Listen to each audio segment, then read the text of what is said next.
Welcome back. The field of Republican candidates arrayed against Senator Maggie Hassan continues to expand. This morning, we welcome the latest contender to enter New Hampshire's high-profile U.S. Senate race, Vikram Mancharamani. Vikram, thanks for joining us here on Close Up. Thanks for having me, Adam. So tell us a little bit about who you are and why you're running for U.S. Senate. Sure. Well, let me begin by saying I am the son of two working-class immigrants that came to this country fleeing violence, fleeing India, frankly, when there was the partition, and they came here in search of a better life. I was born and raised here in the United States and have really struggled through a working class background where the family had a foreclosure when I was growing up. My mother said to me very bluntly, look, worry about filling your head, not your pockets. And so I wasn't a great athlete. What I did was I put my head down and studied. And so that has led to a lot of opportunities for which I'm grateful. I'm here in New Hampshire and, like a lot of others, am frustrated with where this country is and where we're going and the leadership we have. And I think we can restore it. And so I think I have something to offer, and that's why I'm running. Can you explain a little bit more about what you do in business? It seems like consulting. Yeah.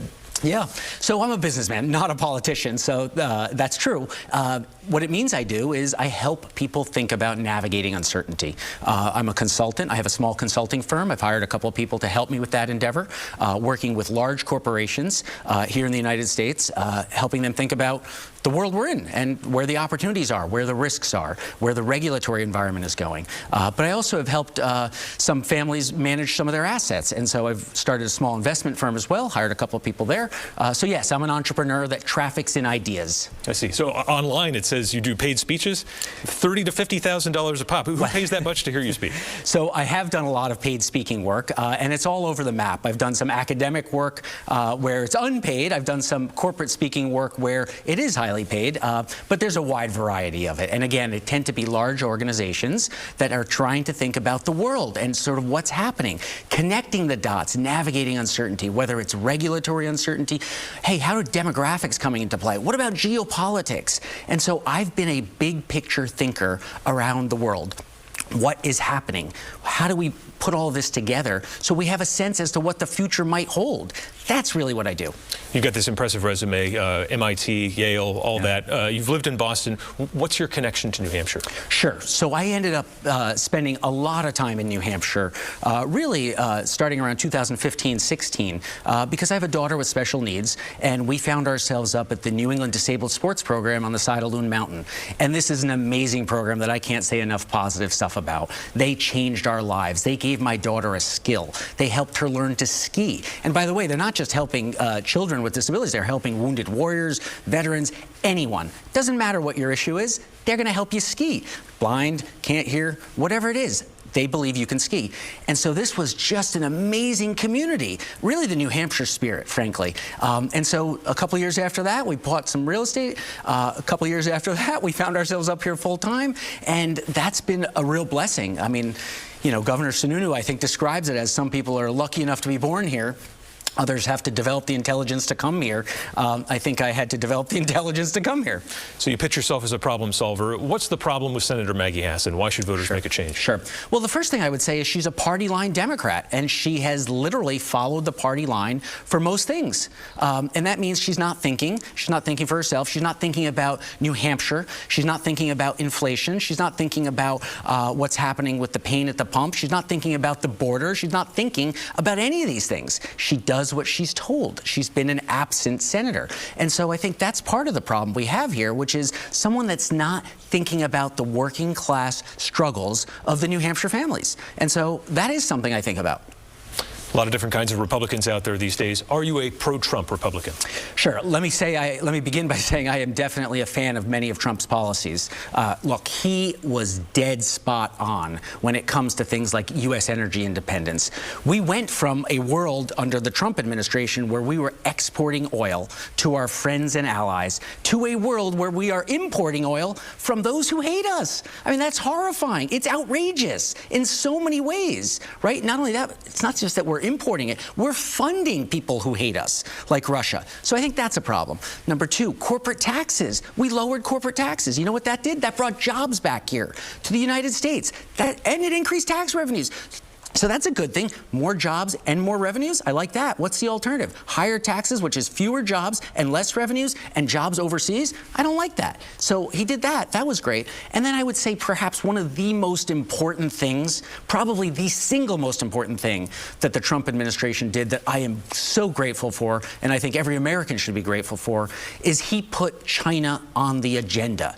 China as the single biggest threat to the American way of life. And this is critical that we stop thinking about China as a competitor. They are a competitor, but they're a lot more than a competitor. They are a strategic rival. This is not just a trade war. This is a currency war. This is a space race. This is an arms race. This is a war of values, right? And so if you look at what the Chinese regime is doing, whether it's the horrifying genocide in Western China, by the way, which is also producing through forced labor solar cells that funds some of this climate agenda. And so I think there's a whole bunch of problems with China. And so the Trump administration put China on the agenda, and it is perhaps the single most important issue affecting America for decades to come. Anything Trump did that you disagree with? Say words and actions on January 6th. Sure, look, there's a bunch of things that Trump as an individual probably did that I wish he hadn't. You know, whether it was on Twitter or statements made or what have you, of course there are things that I don't agree with everything anyone says, frankly, right? So I would suggest that actually if you take the policies, the ones that work, the ones that were important, the ones that I think the country needs, again, foreign affairs, energy independence, add on NATO. That's a relevant one today, right? Should NATO pay their bills? Well, why should the American taxpayer pay for the defense of Europe? We're seeing what happened in Europe now because we didn't have appropriate leadership. What are your views on abortion? Sure. Look, let me begin. The views I have on abortion very clearly, as a businessman looking at this non-politically, would say there are extreme views here, and perhaps the most extreme view I can see is that Maggie Hassan has, right, which is late-term partial birth abortions are okay. There's no circumstance under any world that that's okay. So I am absolutely in agreement with what has happened here in the state, which is absolutely banning third-term abortions. Absolutely not okay under any circumstances. So your views align essentially with Governor Sununu, that abortion up to 24 weeks? Sure. I think that that's probably reasonable to say. Yeah. So you mentioned energy costs. The average price of gas is now a little over $4 a gallon. It's down from its high that it was at in March. You know, Republicans have said essentially, elect us and we'll solve this problem. Sure. But, you know, you're an investor, you watch markets. Yep. Can politicians do much at all to change the price of gas, or is this a market issue? Well, no. Well, it's both, Adam. So absolutely politicians can do things to help the price of energy. They can't do it instantaneously, and I think that's what you're getting at, right? But let's look back. The first action that President Biden took on day one of his administration was to cancel the Keystone XL pipeline, right? So there's a lag. We didn't get that oil. We're feeling that lag. Secondly, what did we do with this the climate change agenda? Let's just leave it that. There's a lot of things we can think about when it comes to the social cost of carbon. There's a lot of sort of permitting issues when it comes to drilling oil and gas, etc. We have plenty of resources under our own feet here in this country. By the way, we also have plenty of resources to our friendly neighbor to the north. And therefore, as sort of Fortress North America, at least with our friends, we have plenty of energy. I am a believer that all of the above energy policy is what we should have. I'm not saying we shouldn't have alternative energies such as solar. I don't want to have solar cells built with forced labor in Chinese concentration camps. I don't want those solar cells, for sure not, right? But I'd love to have solar, I'd love to have wind, love to have all forms of energy. But hydrocarbons are definitively a reliable source of energy that we need to utilize to help the American economy grow. You mentioned climate change. Any mitigation policies you would support in the U.S. Senate? Sure. No, I'm all for it. I'm not suggesting no mitigation. I'm merely suggesting that actually what we want to do is promote growth, right? We want to promote growth, and that comes from reliable energy. That comes from all of the above energy, wherever it is. If you live in, let's just pick a state, Washington State, where it's rainy and sort of cloudy all the time, solar doesn't make sense, right? I don't think we need a forced solar policy there. If you're in the desert of, Nevada and solar makes sense, great, let's have solar there. But I think it needs to be a little more customized to where an individual person is and what energy mix makes sense for them.